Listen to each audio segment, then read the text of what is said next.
Gurbaksh Chahal, founder CEO of Radium One. You're watching Elite TV on Elite Daily. I started my entrepreneurial journey when I was 16. When I was growing up, I wasn't the popular kid in school. I was the introvert. I had trouble standing up in class and actually saying a presentation without stuttering. I had confidence issues, right? And all of that changed because I was able to go ahead and figure out what I really wanted to do in life. I think the idea of not knowing and not knowing what fear was, not knowing what failure was, all kind of helped me out in the entrepreneurial journey. And I think part of it was, what did I have to lose? I mean, I could take a year off, and the company was already generating revenue. It's not like I just dropped out of high school and then started it. My parents would kill me if that was the case. But 3 months at it, I was already doing $100,000 a month, and that was unheard of for my immigrant family. So it was basically that kind of started my journey. People could say that at 18 I was a millionaire. You could have just checked out, and chances are there's enough people that you give that much money to at 18, they would probably go through a different path in life. I stuck to very much what I wanted, and money was never the object. In business, it's very different, right? It's not like we have the Grammys. It's not like we have the Oscars, right? In business, you're basically, the value you create is your barometer of success. So unfortunately, everybody values how successful you are based on how much wealth you've created. But ultimately, that's not the goal, because if that's the goal, you're never going to go ahead and actually achieve it. So greed can't be part of the equation. You can't think of it as monetary value. You can't think of it that way. My third company, people questioned why I was even doing it. They're like, wow, a guy like that with that much money should just be on a beach, cruising, buying an island and living life. And to me, I think there's a greater purpose to life. It comes down to one key thing: understanding what fear and failure is, right? Everybody has a different definition. Everybody has a different barometer on what they're willing to take. You have to be able to take so many lows to achieve one or two highs, right? And that's the recipe right there. Most people look at it as you have to start off with something completely different, right? And I don't believe that. I think that you can completely start with what the value proposition currently is today, at least be at parity, or at least be at somewhat parity. But then start thinking creatively on how you're going to go ahead and solve a different problem. On a different example, look at Steve Jobs. He didn't create the MP3 player. I had my first MP3 player. It was a Creative Labs funky little device.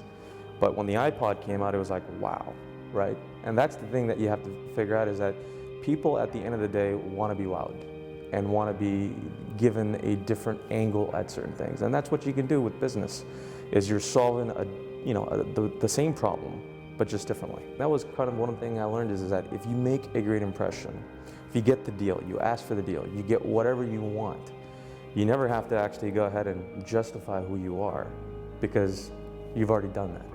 My first company only grew to about 34 employees before I sold it to ValueClick for $40 million. And the second time around at Blue Lithium, I grew to about 150 before I sold it to Yahoo for $300 million. But the second time around, I really learned what a CEO was like, right? What growing a larger scale outside of one office was like. And that all prepped me for what I'm doing now, which is probably my largest success so far. We did something where we were attacking a problem from a different angle. And for advertising to evolve in the way that it has, and it's become a driving force, Radium One is solving a problem in such a unique way that allows us to go ahead and look at the next 3-4 years and really say that, wow, we're ahead of the game, and people and the market forces are heading in that direction. I've built businesses that are very different, right, than what most people look at these days. They look at people like Snapchat, or they look at Instagram and so forth. And I look at them, and God bless them for the successes they've been able to have, but that's a very different model. My model is based on how much profit and loss and how much revenue you generate and so forth. So it's a very traditional model. And I think the thing that people get confused with is they attract the headlines so much that they forget that's headlines. You got to be your own headline, right? Don't get lost in hype. If you want to create a business just because you want to be Instagram part 2 or Snapchat part 2, don't do it that way. Solve a different problem. Be passionate about it. Actually have an exit strategy that knows what your model is going to be. Don't try to go ahead and chase a headline. I wouldn't have the stamina, let's just say, to build a business where I'm just talking about how many users are using it and I can't say how much money is being generated. Like, I'm so wired that way that I can't even give advice on people that say, oh, I have this great app idea, I'm gonna do this. I'm more like, okay, well, how's it gonna make money? And are you doing that right now? In the internet, we've seen, kings that became peasants, right? Companies that thrived that no longer thrive. And there's one life to live here. So you gotta have fun with it. You gotta be passionate about it. And the same principles that you live on in business, you carry forward in your personal life. You can't define a single moment. You gotta kind of look at it from a journey perspective, right? And every entrepreneur in every story has low points. And those low points could be figuring out if I'm gonna be able to make payroll, figuring out if you're gonna survive the next day.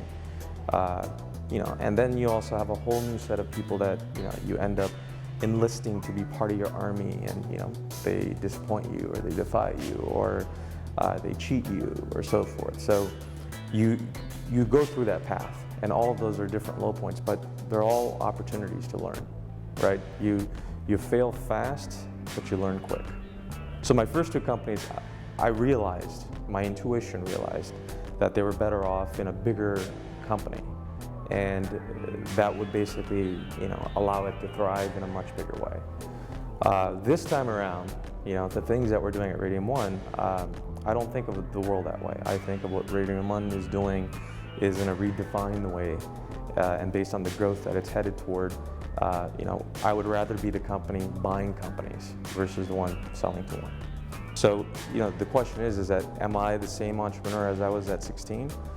Absolutely not. I mean, I got 15 years of experience into it, but the purpose of why I'm an entrepreneur never changed. That's the difference. Like I said, the first thing is you gotta have the stamina, right? And you gotta be passionate about something, right? And you gotta surround yourself around people that wanna see you successful, that wanna go through your journey. And you gotta be able to stomach that journey.